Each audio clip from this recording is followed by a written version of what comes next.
Assalamualaikum warahmatullahi wabarakatuh.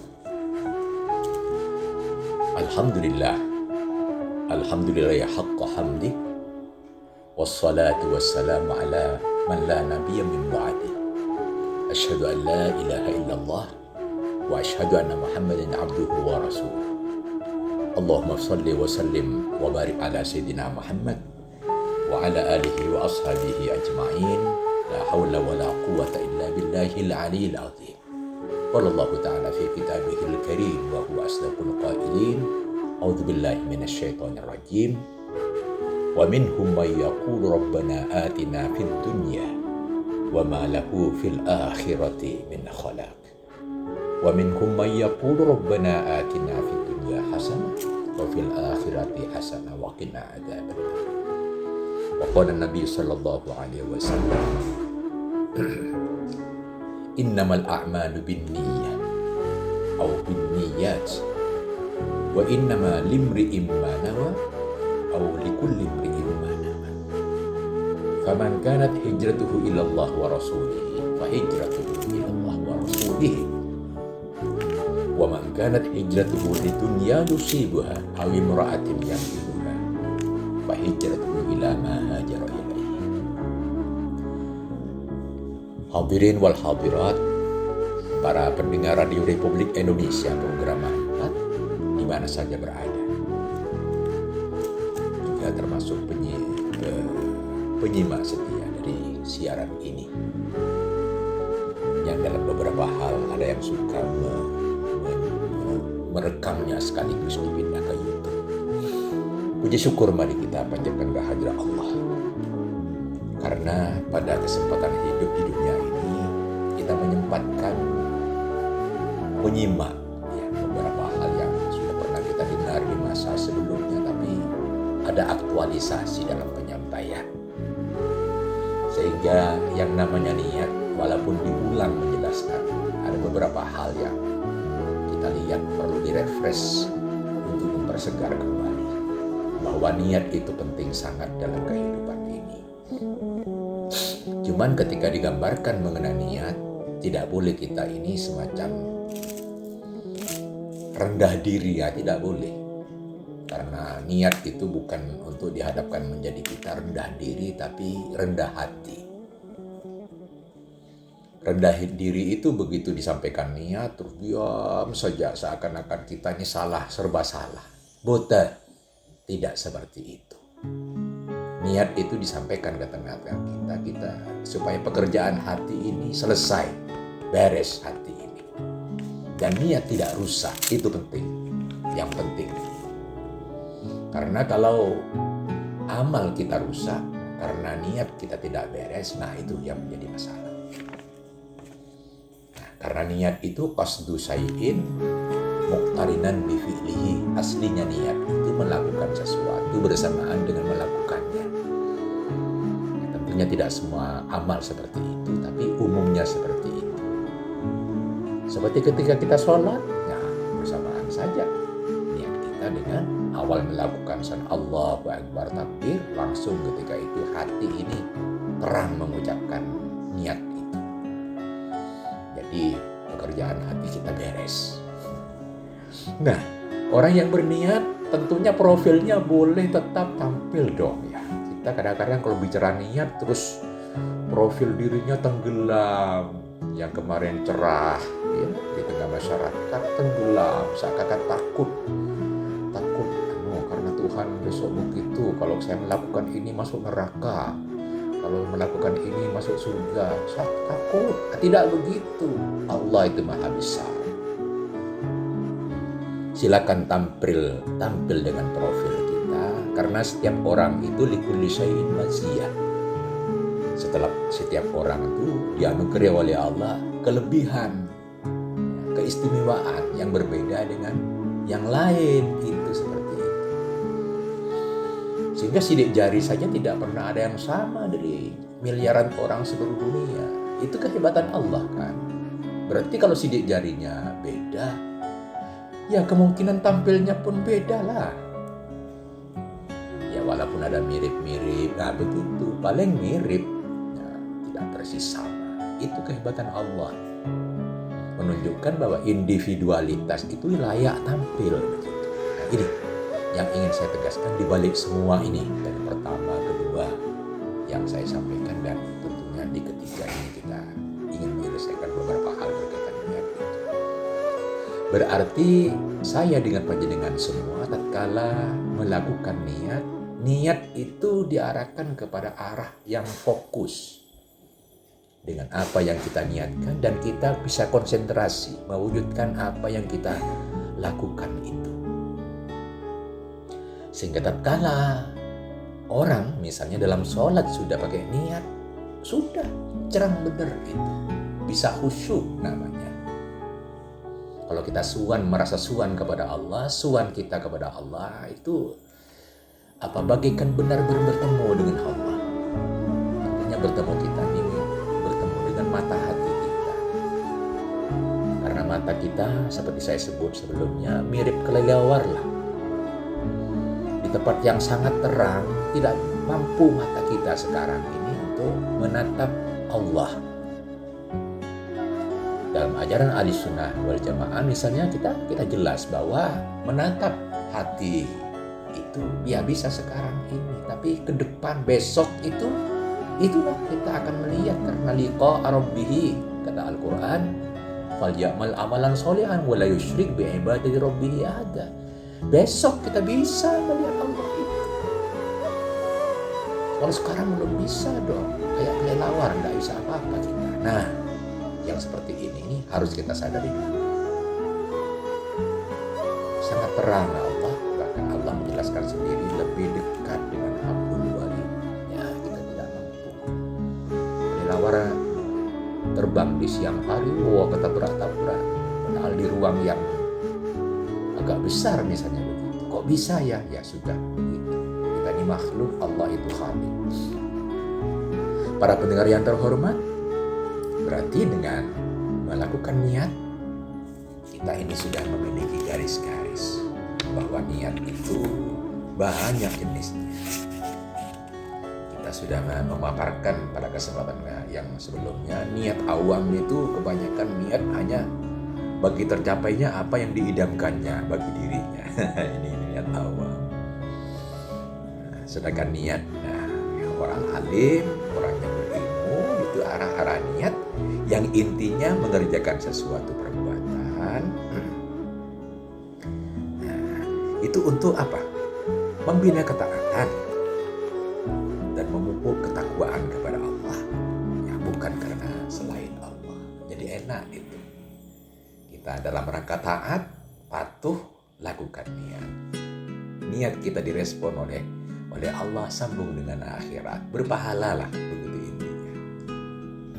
Tentunya kita tidak usah terlalu jauh, misalnya masuk ke niat para sufi, ya, itu bagi orang yang khusus silahkan masuk ke situ, di mana intinya itu meninggalkan dari tempat menggantungkan diri menuju kepada ketaatan lahiri dari mereka sendiri. Karena jauh ini.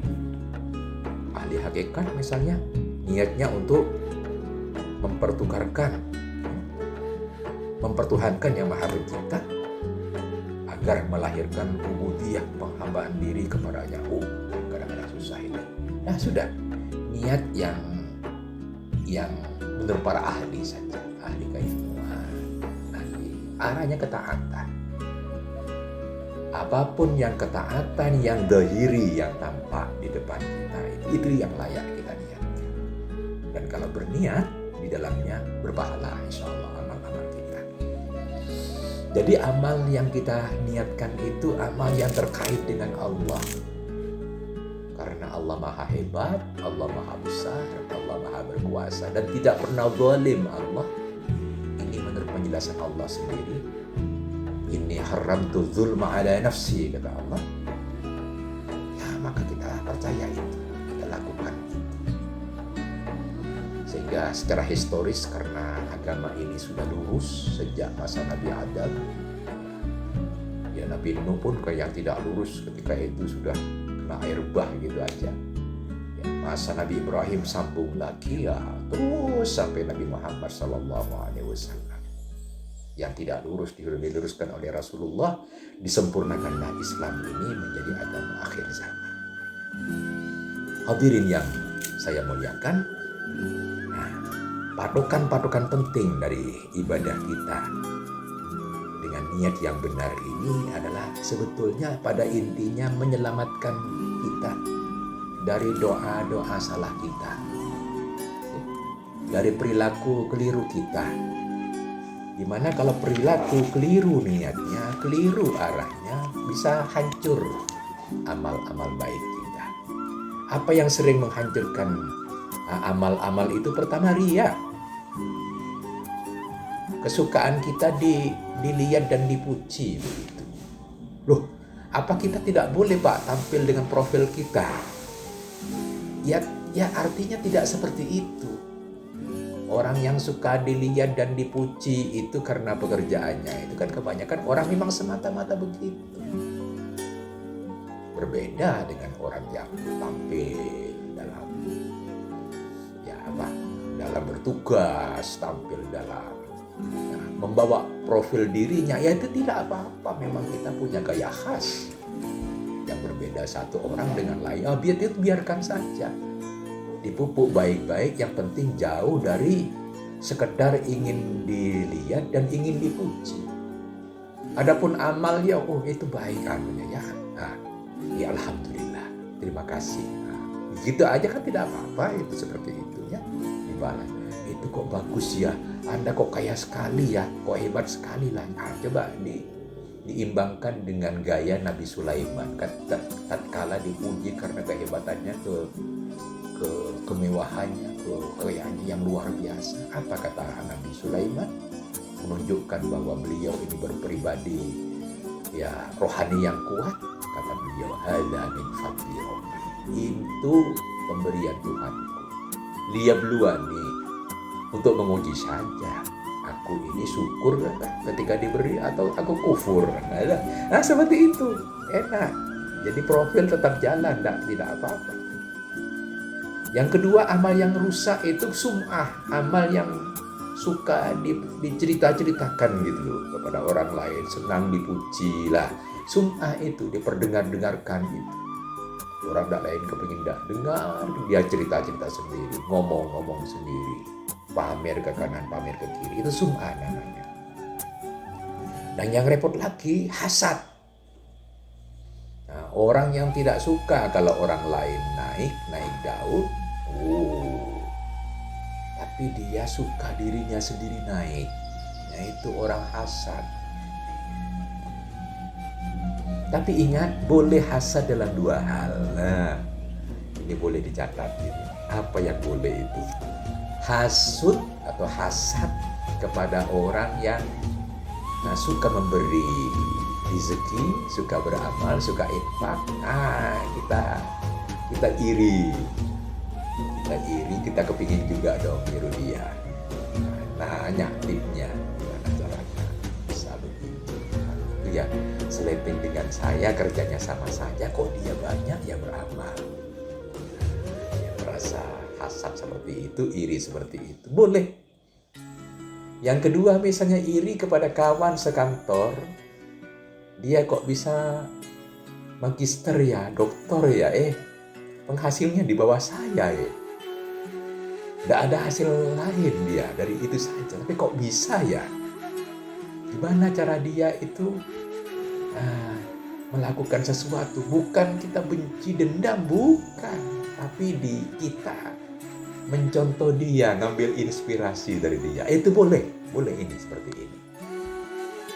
Jadi kita ada kawan macul, kawan hebat, nanya, cerita dong. Kata Al-Quran kan, wa amma binikmati rabbika fahadis. Cerita dong, saya kok lihat Anda berhasil ini. Malu aku kalau tidak diberita oleh Anda. Siapa tahu bermanfaat bagi saya sekarang. Misalnya gitu. Boleh toh? Boleh. Jangan terus benci orang lain maju. Tidak apa-apa, orang lain pinter, kita kok dengki. Orang lain suka beri infak, kita dengki, dia itu harta dari apa kok metode begitu. Itu tidak pas, itu salah. Jangan seperti itu. Yang tidak boleh itu ujub diri, bangga diri.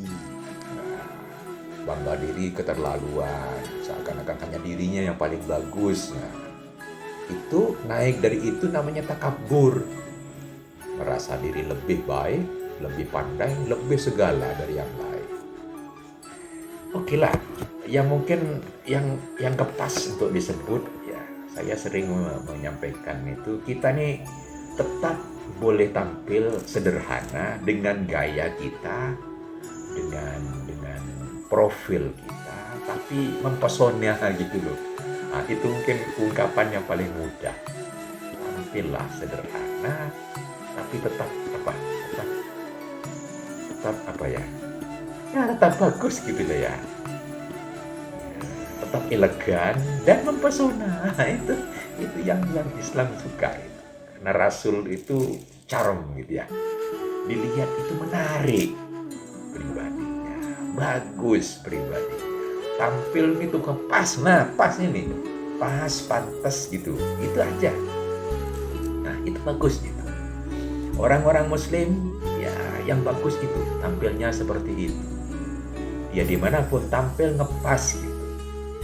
Tidak dilebih-lebihkan, tidak kurang, enak. Nah, ini tentu sukar. Ya belajar. Kita sama belajar sampai kapanpun. Makanya orang muslim yang tidak pernah ketinggalan zaman itu yang belajar. Belajar menyempurnakan diri, belajar mempermantap diri, dan tentunya belajar berhasil. Nah, kaitannya dengan niat, di mana kita arah-arahnya keberhasilan. Orang Islam yang benar itu tidak seperti orang lain yang salah. Apa? Mintanya, mohonnya kepada Allah hanya bahagia yang di dunia saja. Senang di dunia saja. Sejahtera di dunia saja. Itu salah. Karena apapun anggapan bahwa hidup di dunia ini adalah itu saja, itu tidak akan benar. Daripada kita habis-habisan memikirkan hidup di dunia saja, padahal hidup ini di akhir dia meninggal di dunia, loh berarti setelah itu tidak punya harapan dong. Oh ini dunia ini berawal dari tidak ada. Itu siapa yang bilang begitu? Padahal ada ajaran yang mengatakan dunia ini berawal dari adanya Allah. Udah, ikut saja. Apa ajaran Allah? Lacak saja. Telusuri, buktikan. Nah, begitu. Baru benar.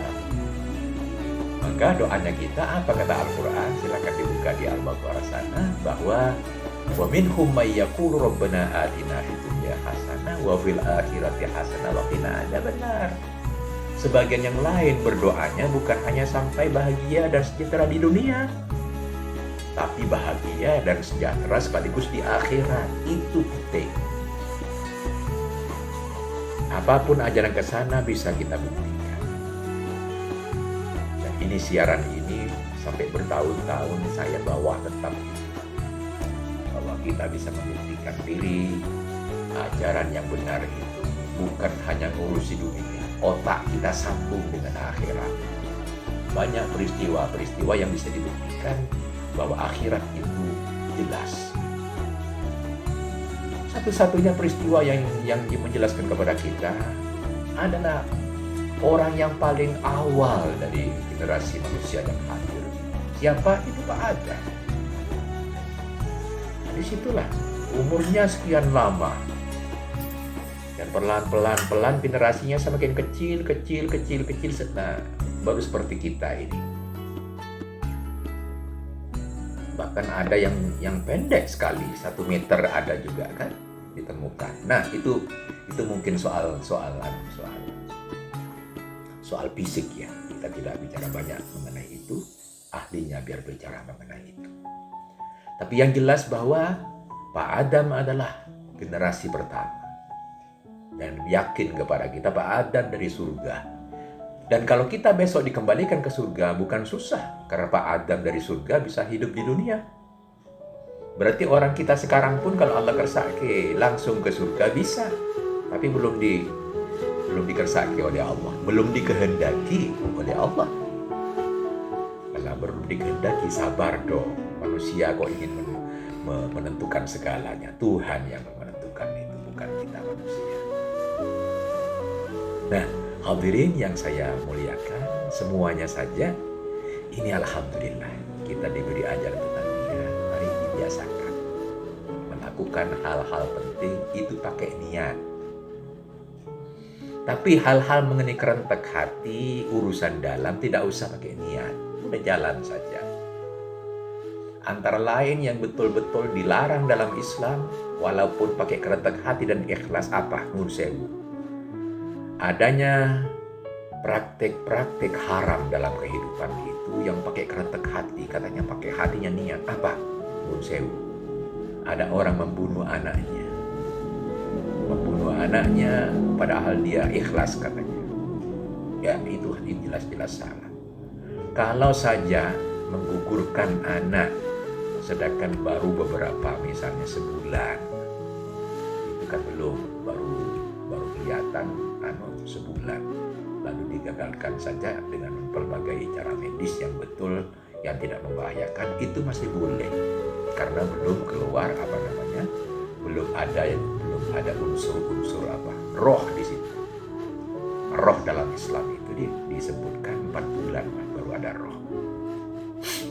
Tapi kalau dalam keadaan biasa sudah 4 bulan, sudah 5 digugurkan, awas itu hati-hati, itu salah. Walaupun dia ikhlas, alasan ikhlas orang tua digugurkan anaknya, padahal sudah 4 bulan lebih, itu tidak bisa. Alhasil ikhlas tidak menggugurkan, ya, tidak bisa. Niat ikhlas itu menggugurkan sesuatu, diarahkan kepada hal-hal yang bersifat diharamkan oleh Allah, dilarang. Padahal orang yang berniat yang betul itu, yang diberi pahala oleh Allah, yang ikhlas dengan niatnya. Kalau orang ikhlas panjenengan dengan saya sehari-hari melakukan apa, dan sudah ikhlas dengan apa yang kita lakukan, bahagia itu. Mari kita telusuri amal apapun dari yang kita lakukan, tidak usah mengeluh lagi. Kalau sudah berniat, sudah melakukan sesuatu dan sudah dilakukan itu, alhamdulillah, syukuri. Jangan terus ngeluh. Ngeluh itu yang membuat rontok ikhlas kita itu. Kerontokan ikhlas karena kita mengeluh, karena kita merasa rugi sepertinya begitu. Awas, batal niat kita itu gara-gara keluhan itu. Eman-eman, mari kita perbaiki diri kita. Eman-eman, amal kita usahakan nyampe semua di akhirat dalam keadaan apapun kita saat ini. Eman-eman, amal kita tidak sambung dengan kehidupan yang akan datang, apapun kondisi kita saat ini. Makanya yang bagus sebelum melakukan sesuatu, diam dulu sebentar. Baca dululah a'udzubillahi minasyaitonirrajim, lalu bismillahirrahmanirrahim lalu lakukan niat kita. Itu menyelamatkan. Soalnya kalau ditunda, lupa. Jangan sampai lupa. Dalam detik kelima saya melakukan ini. Hitung aja detik kelima detik ke-6, bismillahirrahmanirrahim. Lakukan itu sebelumnya dengan a'udzubillahi minasyaitonirrajim, kemudian bismillahirrahmanirrahim, lakukannya. Kalau perlu disertai doa dulu lah. Doa mohon kepada Allah. Mohon ya Allah, kami menginginkan kebaikan amal yang akan kami lakukan selama hari ini. Dan ya baik semuanya. Dan mohon kami dilindungi ya Allah dari segala kejelekan, dari apa yang kami lakukan di hari ini, dan kejelekan apapun yang ada di sekitar itu. Dengan bahasa Arab mungkin doanya itu berbunyi begini, Allahumma inni as'aluka khaira hadal amal wa khaira ma fihi wa a'udzubika min syarri hadal amal wa syarri ma fih birahmatika ya arhamar rahimin. Enak itu. Lah niat sudah. Siapa tahu yang dilakukan hari ini, wah lolos semua. Ada juga yang bertanya, ya Prof gimana? Saya ini kepingin kan tidur banyak ya, 8 jam tidur. Kan kosong kami waktu tidur ini. Tidak apa-apa yang kami lakukan. Bisa itu diisi dengan amal. Pakai niat yang benar. Menjelang tidur, niat yang benar. Ya Allah, mohon kesehatan dan kekuatan ya Allah. Saya berniat tidur ini ya Allah untuk mengumpulkan kekuatan, untuk beristirahat, mengumpulkan kekuatan untuk bisanya beribadah dengan baik setelah bangun tidur ya Allah. La ilaha illallah Muhammadur Rasulullah. Udah tidur, bismikallahumma ahya wa bismika amut. Lebih-lebih kita ambil wudhu sebelumnya, masa waktu kita tidur total itu amal semua. Diberi pahala oleh Allah. 8 jam kita ini tidur diberi pahala oleh Allah. Mari kita hadirin dan hadirat menjadi mukmin yang baik. Jangan menjadi mukmin yang digoda setan dan terus digoda dengan nyanyian setan, kata Rhoma Irama ya. Itu nyanyian setan. Itu Rhoma Irama bagus sekali itu. Mari jangan hidup dengan nyanyian setan. Hiduplah dengan nyanyian niat yang baik, yang bisa fokus ke arah keberhasilan, dan kita nyata-nyata berhasil. Itulah saya kira yang dapat saya sampaikan pada pagi hari ini dalam 3 episode. Saya berharap mari kita menjadi orang yang tercerahkan ya, dengan niat kita, perilaku kita. Jangan menjadi orang yang disebut dalam hadis yang hidupnya itu sia-sia, melakukan yang sia-sia, yang tidak ada hasilnya apa-apa, sekedar karena memperturutkan ya, nyanyian setan dalam niat dan dalam kehidupan kita. Saya berharap mudah-mudahan penyampaian yang 3 kali ini membawa kita kepada amal-amal yang diterima oleh Allah. Setiap hari kita sejahtera bahagia, dan doa-doa kita selalu diakhiri dengan dengan doa yang selalu disuka oleh kaum ibu ini, yang disebut dengan berbagai cara ya. Intinya Rabbana atina fid dunya hasanah wa fil akhirati hasanah wa qina adzabannar. Mudah-mudahan amal-amal kita diterima ya, niat dan doa kita diterima oleh Allah, dan kita menjadi ahli surga yang diridhai oleh Allah Subhanahu wa taala. Sekian, ada salah ada khilaf dari saya, mohon maaf. Wassalamualaikum warahmatullahi wabarakatuh.